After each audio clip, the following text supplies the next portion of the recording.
बिस्मिल्लाहिर्रहमानिर्रहीम। अस्सलामु अलैकुम वरहमतुल्लाहि वबरकातुहू। आज का ये वीडियो औरतों के मखसूस अय्याम के जो मसाइल होते हैं उससे मुताल्लिक़ है कि जब औरतें पीरियड से होती हैं तो उसमें उनको जो मसाइल दरपेश होते हैं वो कौन कौन से सवाल होते हैं। ये वीडियो उसी से रिलेटेड है। सबसे पहली चीज़ तो ये जान लें कि हैज़ की हालत में रोज़ा रखना जायज़ नहीं। यानी अगर आपको हैज़ कहते हैं पीरियड्स को, माहवारी को, यानी अगर आपको माहवारी शुरू हो गई, पीरियड्स आना शुरू हो गए तो आपके लिए रोज़ा रखना जायज़ नहीं है। अब आप पहले से रोज़े से थीं, फिर उसके बाद आपको पीरियड शुरू हो गए, यानी आपने रोज़ा रखा और दिन के बीच में या फिर शाम को बिल्कुल अफ्तार से थोड़ी देर पहले या दोपहर में आपको पीरियड शुरू हो गए। तो जैसे ही पीरियड शुरू हुए तो आपका रोज़ा टूट गया। अब सवाल यह है कि अब जो आधा दिन बाकी है तो क्या इसमें हमें रोज़ेदार की तरह रहना पड़ेगा या रोज़ा तोड़ देना बेहतर है? क्योंकि आपको रोज़ा टूट गया है तो इसलिए आपको रोज़ेदार की तरह नहीं रहना है, बल्कि जाके कुछ खा पी लेना है। आमतौर पर लोग ये औरतों में ये कन्फ्यूज़न रहता है कि अब हम नापाक हो गए, हमारे पीरियड शुरू हो गए तो अब हमें जो आधा दिन बचा है उसको भी रोज़ेदारों की तरह गुजारना है। नहीं, ऐसा नहीं है। अगर आप पीरियड दरमियान में शुरू हुए हैं और कुछ घंटे या कुछ आधा दिन बाकी है अफ्तार में, तो आपको रोज़ेदार की तरह नहीं रहना है, बल्कि कुछ खा पी लेना है ताकि आप उसमें शामिल हो जाए कि आप रोज़े से नहीं हैं।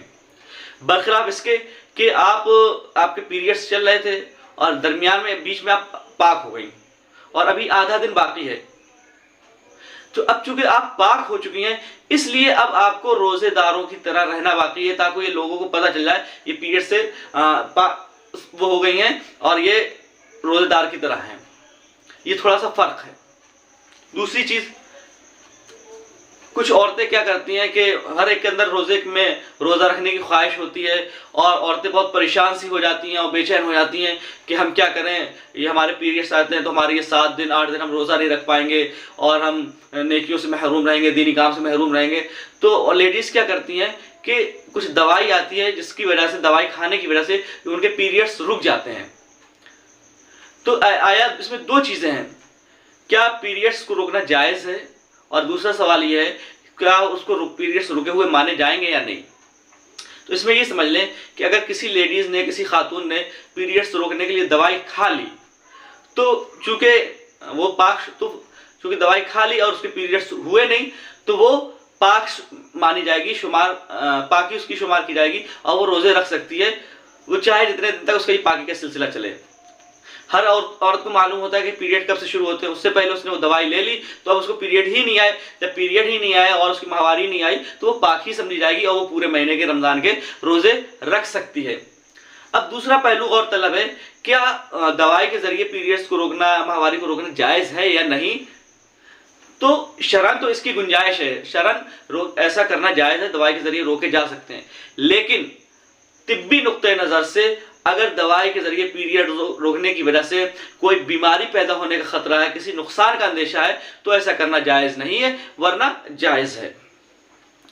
तीसरी चीज़ कि माहवारी में या पीरियड्स में जो रोज़े छूट जाते हैं तो इनकी क़ज़ा लाजिम है और कब तक क़ज़ा कर सकते हैं। तो ये जान लें कि जो पीरियड्स में जो रोज़े छूटते हैं, रमज़ान के रोज़े, तो इनकी क़ज़ा करना लाजिम है। औरतें आमतौर पर इसमें बहुत ज़्यादा सुस्ती करती हैं और ढीला डाल देती हैं और जब वो अगले साल जब रमज़ान आता है तभी उनको फिक्र होती है कि हमको रमज़ान के रोज़ा रखना है और उससे पहले पूरा साल गुजर जाता है, उसमें इस तरफ ध्यान ही नहीं जाता।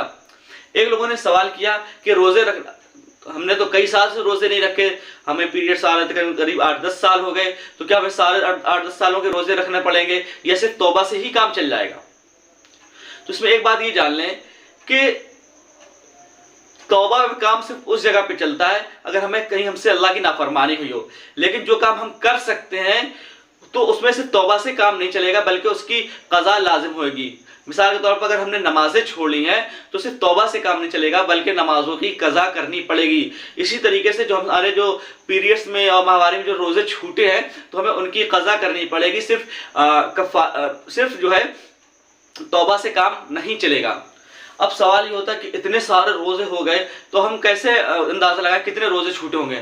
तो आप अपनी आदत देख लीजिए कि आमतौर पर आपकी आदत क्या है। कितने दिन आप नापाक रहती हैं, कितने दिन आपको पीरियड्स रहते हैं, 7 दिन 8 दिन अगर मिसाल के तौर पर रहते हैं, और जब से आप बालिग हुई और तब से आपने रोज़ों की कज़ा नहीं की, मिसाल के तौर पर आप 12 साल या 15 साल में आप बालिग हुई, तो 15 साल से लेकर अगर आपकी उम्र 30 साल 35 साल है, आपको ये एहसास पैदा हुआ कि हमको रोज़ा रखना चाहिए, कज़ा करना चाहिए, तो जितनी जल्दी मुमकिन हो सके, बल्कि आप ऐसा मखसूस ज़माना अय्याम देख लें, जैसे रमज़ान का टाइम है, जैसे सर्दी का वक्त है, उसमें दिन छोटे होते हैं, उसमें आप रख सकती हैं।